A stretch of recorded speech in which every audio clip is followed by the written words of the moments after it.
Hi, I'm Phil Anderson, and I'm running for United States Senate to represent Wisconsin.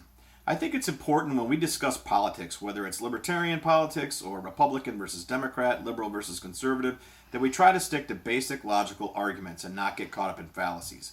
One fallacy that I've seen quite a bit in observing politics over the last few years is this idea that if a certain political party or philosophy doesn't want the government to do something or thinks that the government is bad at something, that we're against it altogether. So it's pretty common to say that if you want to cut Social Security for whatever reason, then you don't want old people to be prosperous, or you want to take something away from them.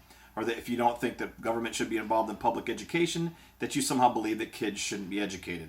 That's far from the truth. But there's also other fallacies. Another one that comes up quite a bit is called the ad hominem attack. And that means that no matter what the source of information is or the opinion, then instead of contradicting that opinion based on facts, that you attack the person who said it. And that comes up quite a bit in issues of anthropogenic climate change, economics, all kinds of things. It's much easier for people to, instead of defending what they believe with facts and information and logic, to just attack the source. And that's not really relevant. That's not really logical or fair, because anyone can come up with a good idea. Anyone can contradict something regardless of what their credentials are or their upbringing or whatever. Every idea, every possibility, every proposal must be examined based on its merits and its merits alone, not on where it came from.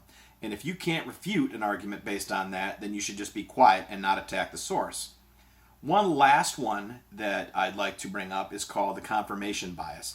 The confirmation bias, that means no matter what you see, what you want to happen affects how you assess how things are happening. So if you think a program should accomplish something, then you believe it does, and regardless of the evidence, you think that it has, and if it hasn't exactly, then there must be some other reason other than your initial belief that that project was a good idea, or that that idea was viable in the first place. So I'd like to make a New Year's resolution that I'm going to stick to criticizing government and government programs and economic issues or whatever based on logic and rational arguments and facts, and not lapse into ad hominem or confirmation bias or anything else. So I hope that that'll be the case for you as well. And when you're examining what politicians say they're going to do, you can't just say, well, that ex-Democrat president is a philanderer, or his wife is this, or this guy who's running for office is this, that, or the other thing.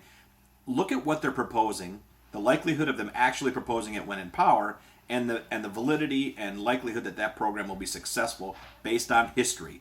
That's the only thing we have to look at, is history and what we already know of economics and history and law, etc. Thanks very much, and I'll talk to you tomorrow.